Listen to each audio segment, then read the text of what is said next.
We are the ones who live here. نحنا يلي عايشين هون. C'est nous qui vivons ici. ما کسانی هستیم که اینجا زندگی میکنیم. مونگ آغا کسانیو چه دلتا جوانکو. Nosotros somos los que vivimos aquí. I'm Tanya Shehab, and we are proud to share with you these stories of life in Lebanon.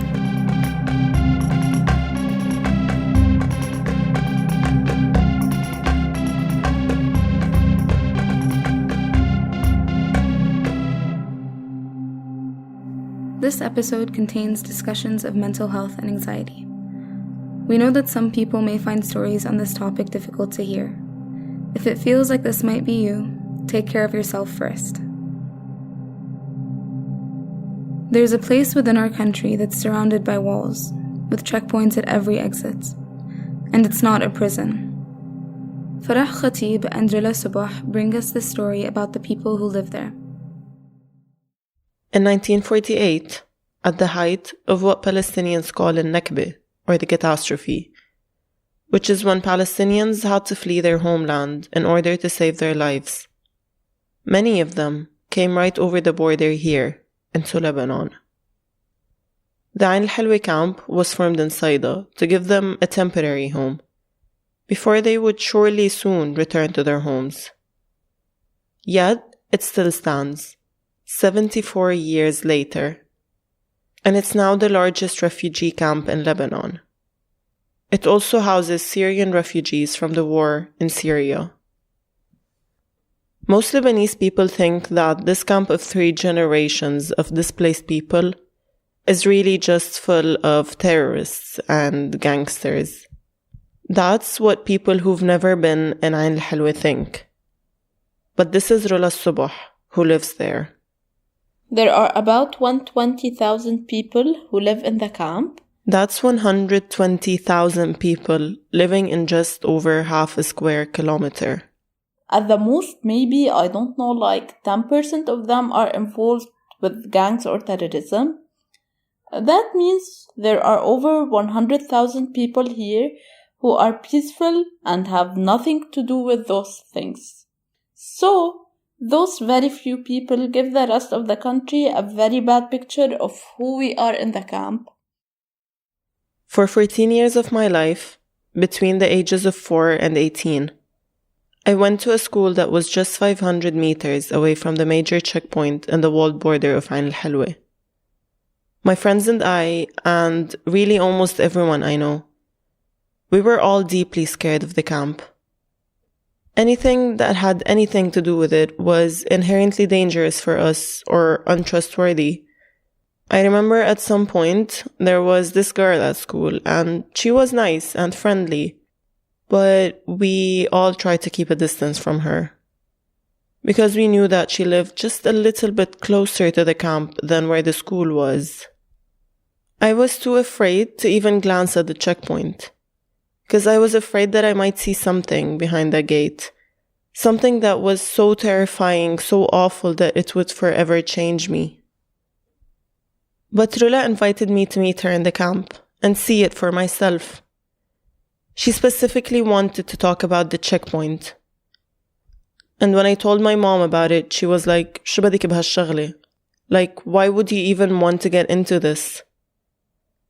I said I'd just be in the camp for a couple of hours, and she decided that that would be more than enough time for a terrible clash to break out. She was sure that they'd shut the gates, and I'd be stuck inside maybe, and who knows what would happen to me then. But then I went there, and for me, the checkpoint was just a regular booth with 2 guys inside. They looked at me, they checked my ID, and they let me pass. But Rola was waiting for me just inside the gate.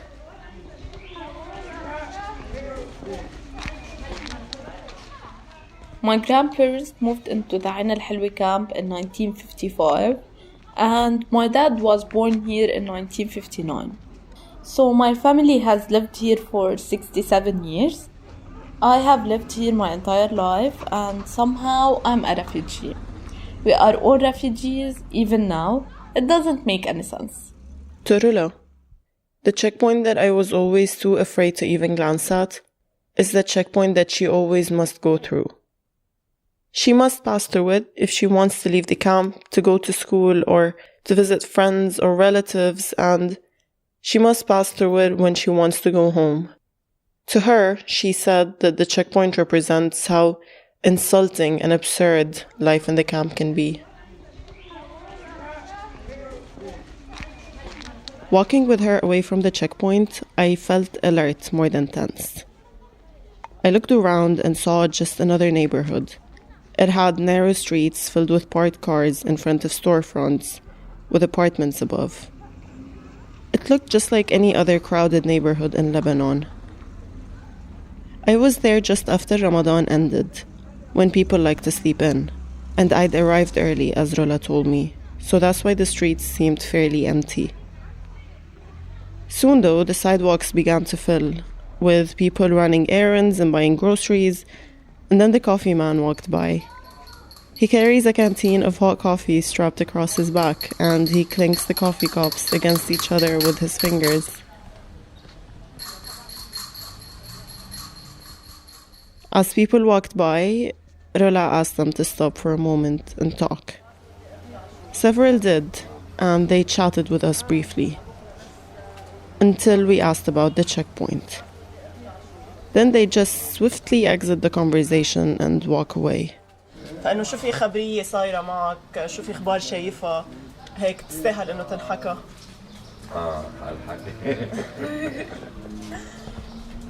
One woman and her grown son stopped to talk to us, and they were happy to talk about the checkpoint, at first. It's fine. Our relationship with the checkpoint is good. It's great. They always let us pass by easily. Like, I just passed by right now, and they didn't even let me show my ID. No hajj, they'd say. Don't worry about it. Come on in. Yeah, they respect me a lot. It's a good relationship. Not for everyone, though. They're not like that with everybody. I don't know about everybody else, but that's the case with me. Nothing ever happens to us with them.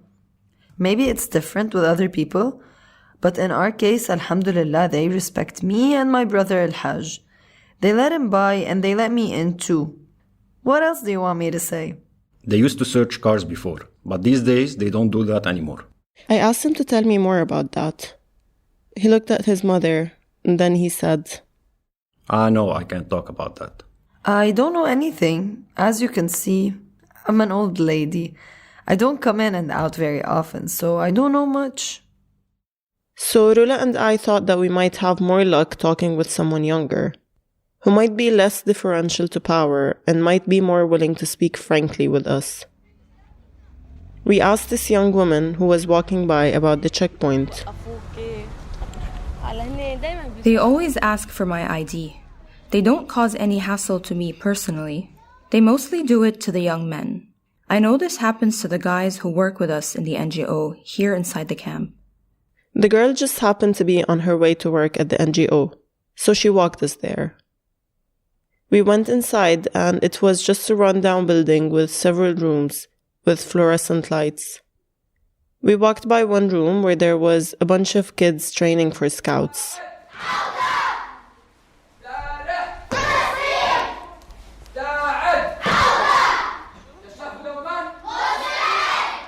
We walked by some offices, and then she introduced us to a few young men who said they'd love to talk to us.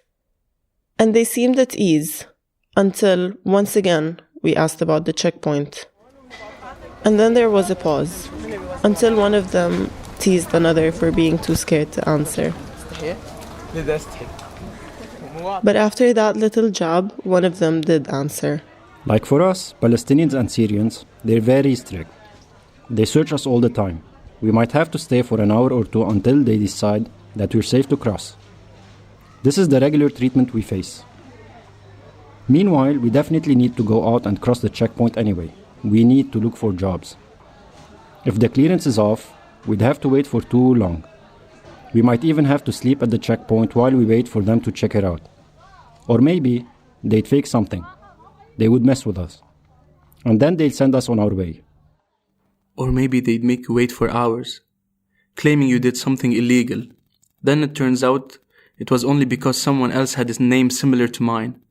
And I'm not the one who actually did that.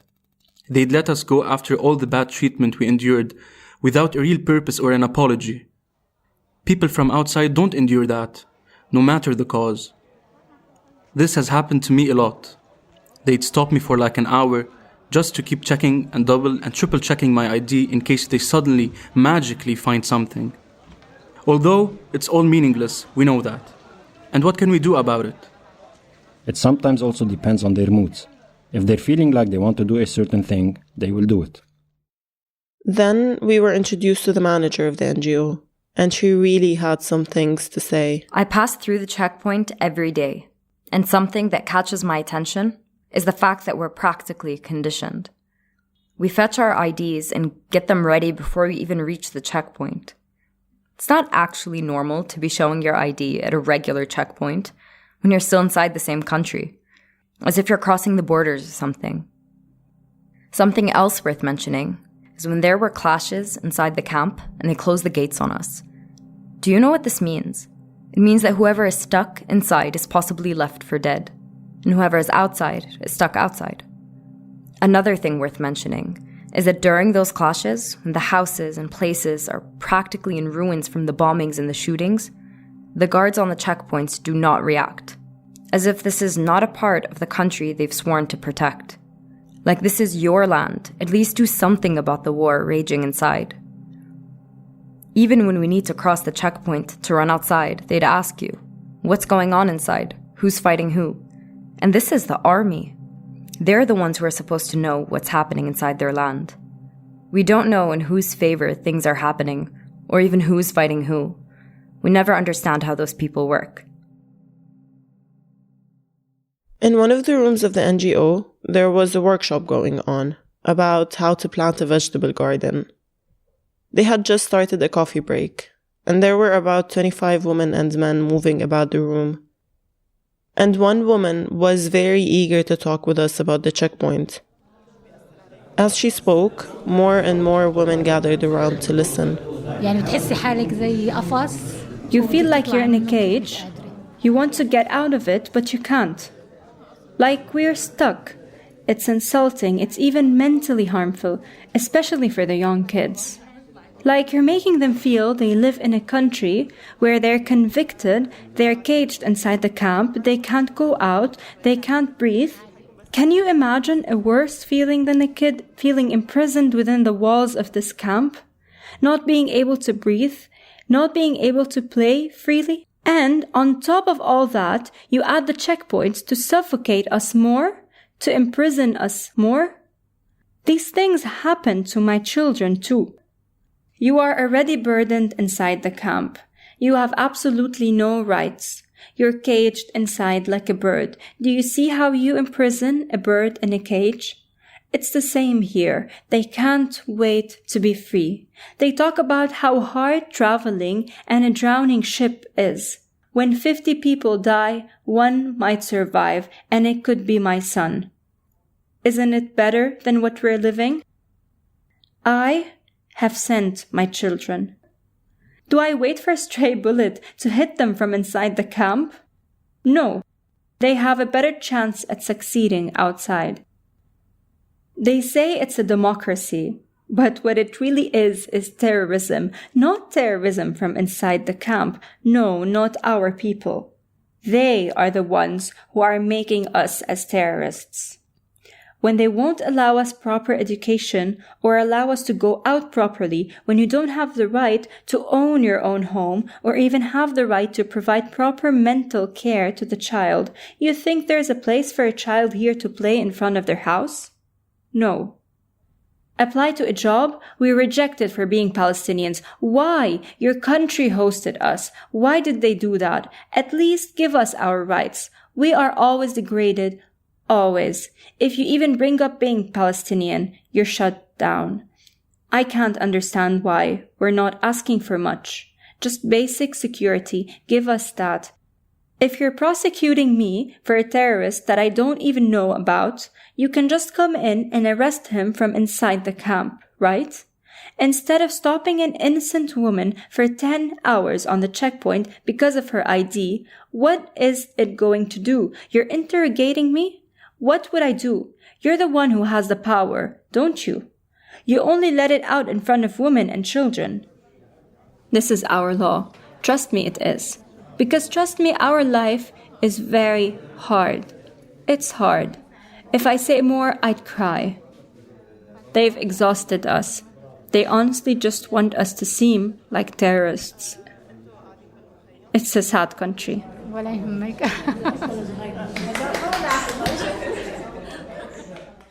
When she stopped, we asked the woman who'd been listening intently if any of them wanted to add anything. They said that she'd just spoken for all of them. The coffee break was over by then, and as we walked out, I realized that we had heard from all these people about the checkpoint. But Rola still hadn't told me what she thought. So we went somewhere quiet to talk.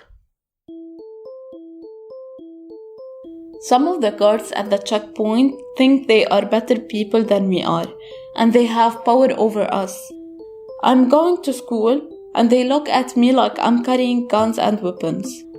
This pushes many of us to study harder and prove what we can do. We will show them that we are good people, who can do things that they can't achieve. I see the checkpoint, and it makes me even more determined to become a lawyer, to advocate for my people, and show them that they deserve better. I will show the checkpoint that they can't treat us like that. I'm deeply connected to the camp. Much of my life is here, but when I see the checkpoint, I want to leave and never come back. The camp represents to me every day that to be Palestinian is to suffer. But we support each other, and this gives me hope. I always think that one day I will move, even if the rest of my family doesn't. But when I do that, I will be cut in half.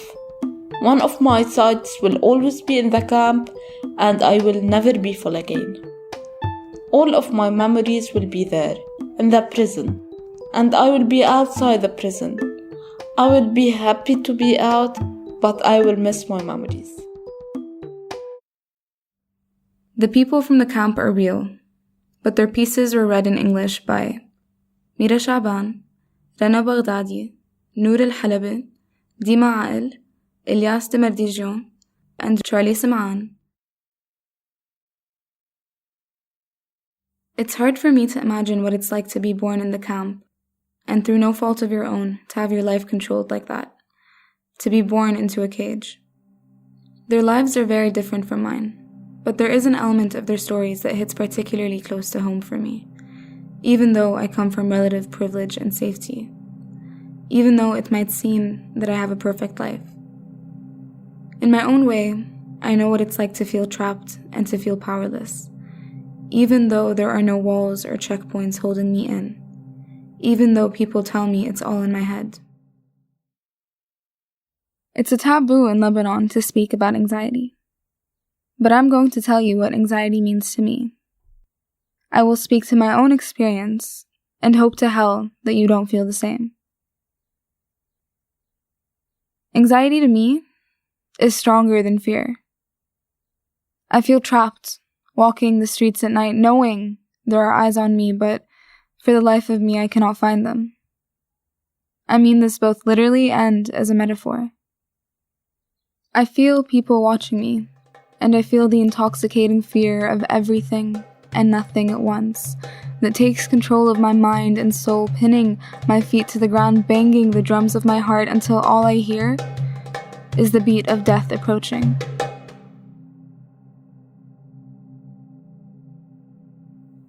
I know what the healthy coping mechanisms are, and yet I use the unhealthy ones. I would ignore the unmistakable understanding that this is wrong for the minute chance that my brain stops thinking and my blood keeps flowing. Anxiety is stronger than reality. One moment, I'm hanging out with my friends, laughing, and nothing in particular is happening, and all of a sudden, I cannot breathe, feeling like I'm falling apart, but I never know why. Anxiety is being my own therapist against my will. I know exactly what's happening to me. I know what's causing it, and I know what I should do about it. And yet, I feel powerless to do it. This drains me to the point of isolation and desperation, and the pressure builds till I scream at my brain to shut up and shut down and give me some peace. I was often too anxious to speak with other people, or even myself, so I had to learn how to observe everyone and comprehend the different roles they play as soon as I entered a room. I could figure out how to fit in and get involved without drawing too much attention. So, I am also grateful for my anxiety. As I grew, it grew with me, taking over my life. But I am able to take care of others. I am able to ensure that my friends do not fall down the same black hole as me. It taught me to spot the signs of a mind being plagued by anxious thoughts, to pick up the indications of an oncoming panic attack, and to know how to distract and calm someone else's mind. Not mine, though. But I'm now able to take care of strangers. I can walk into a bathroom and see a person hyperventilating, trying to hide it, and I know what to do to assist them. I'm able to be the friendly neighborhood therapist. I'm able to know exactly what options I have to make sure that the attack loses the fight. I am grateful for my anxiety, but I do not know who I am. I have been so focused on not losing myself, I never found myself. Anxiety is living every day for other people, taking every opportunity to prioritize anyone over myself, till I don't know who I am anymore, till I can't spare a single ounce of my energy on anything else, realizing I have never known who I am. I am grateful for my anxiety, but when my friends tell me they are not permitted to go to therapy, when I myself face barriers in my journey to therapy, when I have to take the role of therapist, when I lose my friends to mental illness, and when I no longer know how to be a friend so focused on their mental well-being, I hate my anxiety. And when therapy is not even a discussion in Lebanon, when people are looked at as less than for broaching the subject, when cultural barriers surpass the intellectual, and when reputation matters more than surviving life, I hate my anxiety. When it takes an explosion ricocheting through the buildings of neighboring cities to get a nation to even consider therapy, I hate my country. Even if, on the off chance, the barriers to therapy were suddenly lifted, there is no trust. There is no insurance. There is no way to take care of yourself without bankrupting yourself in the process. But when my friends are in touch with my thoughts, when they veer me to safety, distract me before I even know what is happening, I am grateful.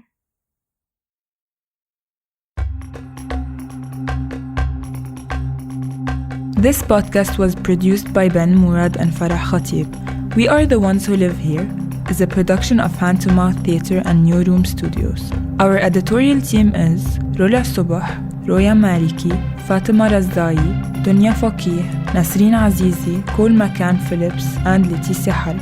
Our sound producer is Wilson Vidina. Our music was made by Rafi Fghali, aka Tsatsa. This podcast was made by a large community of incredible people, including Jonathan Walters, Andrea Stolowitz, Hermila Yifter, Julie Murad, Nour Al Halabi, Maya Adra, Rana Baghdadi, Sahar Assaf, Robert Myers, Rami Khouri, and the spirit of Anthony Shadid.